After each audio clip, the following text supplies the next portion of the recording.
Aha. Tēnā koutou, e hoa mā, kua tai mai nei, I tēnei wā. No reira rā, e hoa mā, kia ora rā, koutou katoa. Kua rongo hoki ahau, kua rongo hoki ahau, kua rongo hoki ahau, kei te haere mai koutou no reira rā, e hoa mā, kia ora rā, koutou katoa. Anō, koutou, tātou, ko au, ko koe, ko ia, ko ia, māua, kōrua, mātou, koutou. Tēnā koutou, e hoa mā, kua tai mai nei, I tēnei wā. No reira rā, e hoa mā, kia ora rā, koutou katoa, kua rongo hoki ahau. Kua rongo hoki ahau, kua rongo hoki ahau, kua rongo hoki ahau, kei te haere mai koutou no reira rā, e hoa mā, kia ora rā, koutou katoa, kia ora rā, koutou katoa.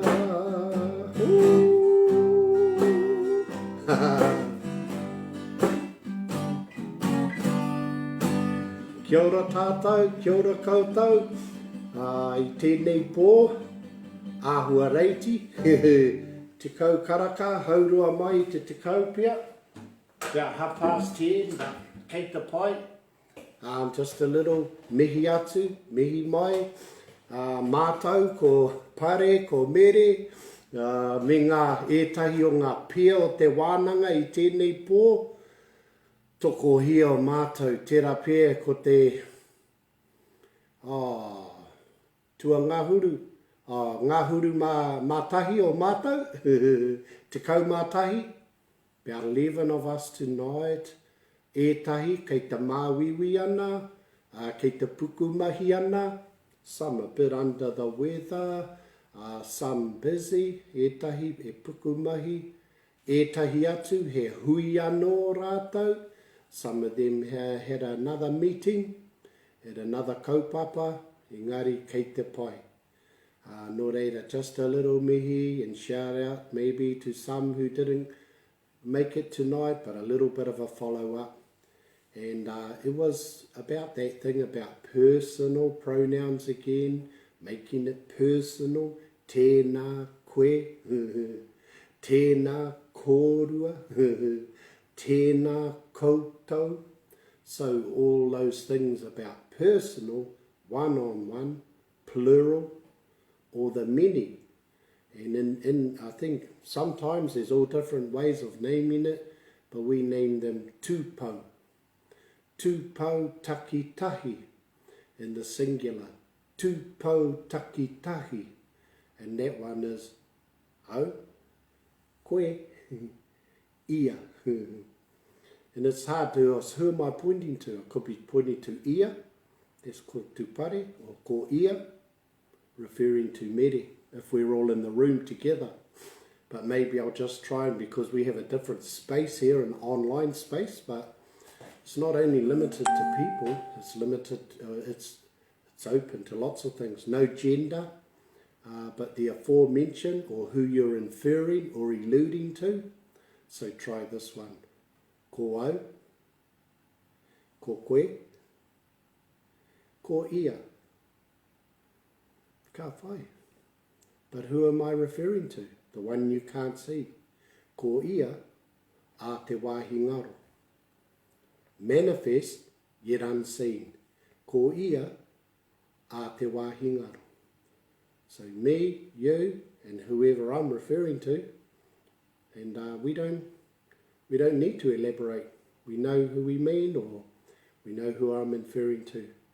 But all on the equal. No gender, no agenda. Ko wau, ko koe, ko ia. Ko ia a te wāhingaro. And that's enough for now, in the singular. Au koe ia. If we were in the same room, I could be pointing to one person over there. Just say that person's name is Here. Ko au, ko te umuariki, ahau. Ko lana, koe. Ko here, ia. Ko here turikoka, ia. Ka pai, au koe ia. That's enough on that. That's enough for now. But just keep your mind open that it's only not literal to only people, or just be open later on. It is this time, Tūpou takitahi, but be aware that if I've mentioned tangaroa, ka mihi atu ki a ia. So it's the aforementioned, whoever you mention. Oh, kei te pē here, Cam. Oh, how's Cam going? Oh, kei te pai, ia. The aforementioned. But we can use it for lots of other things too. Listen for it here in this whakatauki about when we're talking about love or aroha. E hara te aroha I te kirimoko, engari ko ia tērā e pūpū ake I te whatu manawa. So, love is not only just skin deep, like the tattooed chieftain. However, love, and the love that that chieftain has, will continually wells up from the depths of his heart. But the ia we're referring to there was the love. E hara te aroha I te kirimoko, engari ko ia tērā e pūpū ake I te whatu manawa. That's enough on the singular. The next one, tūpou takirua. Plural, two of us, māua. Hey, when I say māua, I mean me and someone else. Māua. You try that. And they'll say, oh, who do you mean? Māua ko pare. Means me and pare. Māua ko pare. Cool. Only two of us. Māua ko mere. Māua ko mere. Who's your māua? Just two. Have a practice. It can only be two of you, because that means two. Māua, me and one other. Māua ko, and that's your one. Ka pai? But when I'm referring to you two, it was koe, now it's kōrua. And them two over there, here and hone, rāua. Those two, rāua. Māua, you two, kōrua, them two, rāua, and you and I, tāua. Let's go, let's get out of here. Me haere tāua. Let's gap it. Tāua.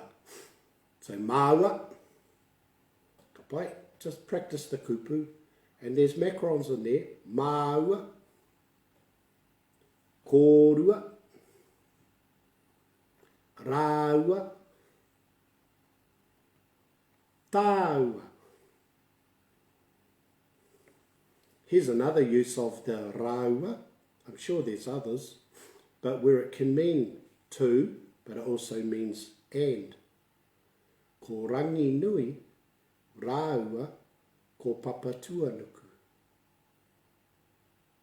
Try that. Ko rangi nui, and rāua, ko papatua nuku. Ka pai.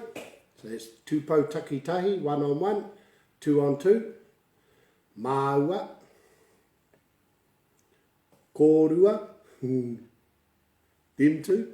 Rāua, Just practice saying it. You and I, tāua, ka pai. And we say, rangi, rāua, ko papa. Mere, rāua, ko pare. Ka pai. It's enough, eh? It's enough for that. So, tūpou takitahi, singular, plural, māua, kōrua, rāua, tāua, 2 on 2. And any more than that, more than 2, takitini. Tūpou takitini. Cool. So, becomes me and us now. More than 1. Could be 3 or more. Mātou. Mātou. Koutou. You lot. Koutou. Ka pai. That lot over there. More than 2. More than 2. 3 or more. Rātou. Mātou. Koutou. Rātou. Mātou. Koutou. Rātou. Just one more. All of us together. Mātou, koutou, rātou, tātou, katoa. Cool. Little bit about tonight's mahi was dealing with tūpou, dealing with people, how many, and how to speak to each other. Yeah, mātou, me, and these two. Mātou, ko pare, ko mere. Māua, ko me, pare, sorry, pare. Māua, ko mere. Me, mātou, ko pare, ko mere. Tēnā koutou. Tēnā koutou. Ka pai, that's enough, eh? So that was it, and that's our song, Tēnā koutou. Yeah. And then we did some kiwaha and some whakatauki, and I'm just going to have a go here at winging it and see if I can remember them, but I don't want to try too hard. I don't want to bash my hinengaro up or my wairua. I might need a drink. Taihua. Oh, this one's empty too. But because I might invite you guys to make me a little clip if you get a chance, and try and remember toko hi o mātou. There was 10 of us tonight, or maybe 11 with me, but let's try and remember the kiwaha and the whakatauki that each person did. So I'll try and remember and recite it, but I'll write it in here for you when I finish, and you see if you can recite them. Because what's the use of having a wānanga and learning them, and that's what happens, whānau, and then we never revisit them. We only half pie remember it. But we'll try and, I'm just going to get into it and try and remember. But I'd like you to make a little clip and try and remember the 10 people that were in the class, and the 10 kiwaha, and the 10 whakatauki. And there was one whakatauaki, but to be honest, I haven't learnt it yet, but I just want us to get on with the whakatauki and the kiwaha. So let's just have a go. I'm just going to try and wing it, but you guys have got time to practice it when you get it. Nō reire te whānau, tēnā koutou, te umuare ki tēnei, e mihi ana ki a koutou. Ānei, ētahi o ngā kiwaha, me ngā whakatauki, nā ngā pia o te wānanga i tēnei pō. Nō reira, whakarongo, titiro, kōrero mai. Kia kaha tātou. Tuatahi, rangi Māria. Kai toa! ki waha. Kai toa! He whakatauki, ahakoa he iti, he pounamu. Tuarua, ko Logan. Ki waha. Me he te. Me he te. He whakatauki, ka pai ki muri, ka pai ki mua, ka pai ngā mea katoa. Pui. Tua tōru, rangi māria, wairama wāpu.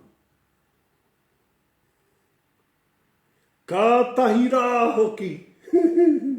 Kātahi rā hoki. He whakatauki, he whakatauki a rangi māria. Waiho. Waiho mā te tangata e mihi. Waiho mā te tangata e mihi. Ka whai. Riley. Riley. Ha. Anā tō kai. Ki waha. Anā tō kai. Anā tō kai. Ka whai. He whakatauki. Kia mate ururoa. Kei mate wheke. Ka mate ururo, kei mate wheke. Pia. Ka vai. Rangi Māria. Rangi Māria. Prawiri pia? Prawiri. Tōna ki anga i tēnei pō kia mātou. Mā waira. Mā waira. Me tōna whakatauki, e rere kau mai te awa nui nei, mai te kāhui maunga ki Tangaroa. Ko au te awa, ko te awa ko au. Anō, e rere kau mai te awa nui nei, mai i te kāhui maunga ki Tangaroa. Ko au te awa, ko te awa, ko au. Ka pai whānau, awhi mai, tua ono, Beatrice, no Paniora, no Madrid, no Paniora. Mikasa, Esukasa. Mikasa, Esukasa.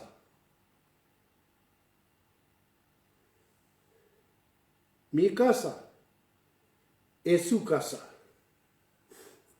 Ko au, ko koe, ko koe, ko au. Ko au, ko koe, ko koe, ko au. Ka pai. Ko ai tēnei. Tera pia. Ko lana.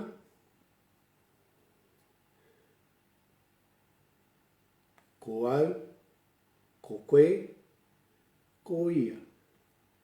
Ko ia a te wāhi ngaro. Ko au, ko koe, ko ia a te wāhi ngaro. Ka whai lana.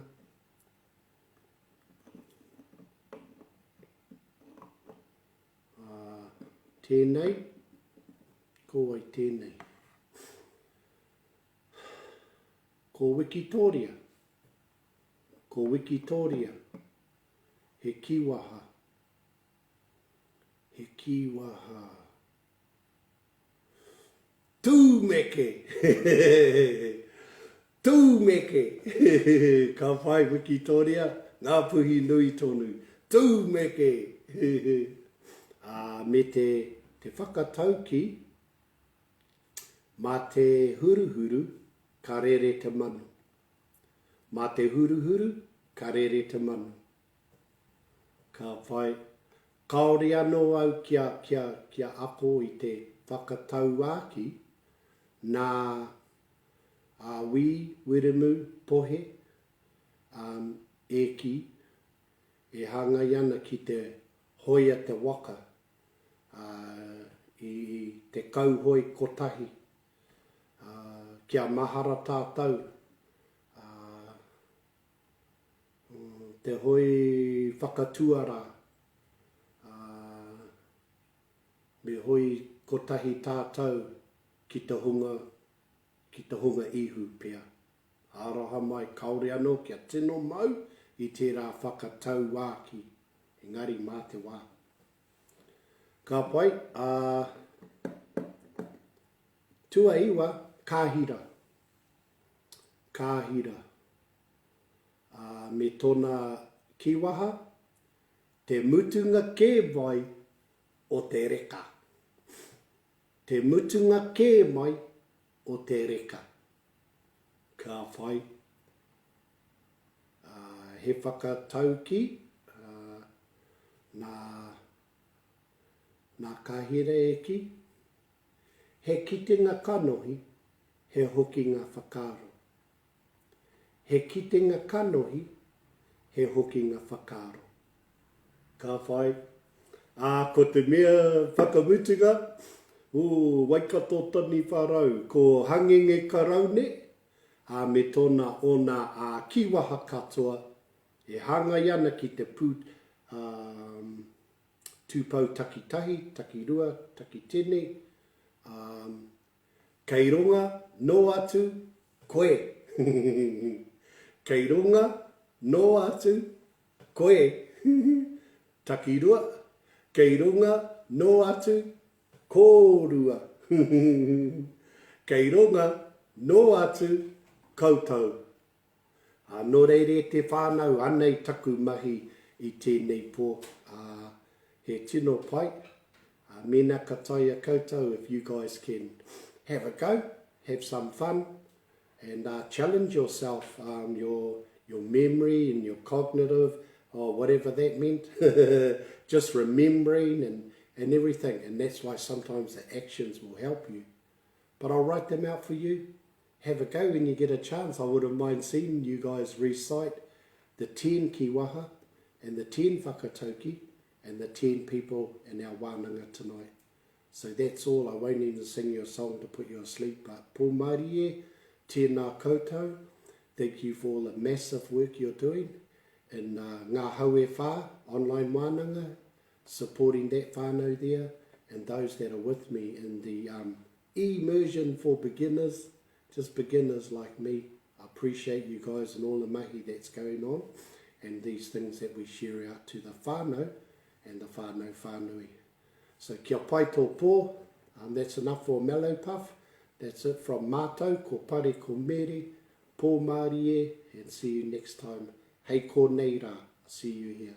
Hei ko nei rā, pō marie.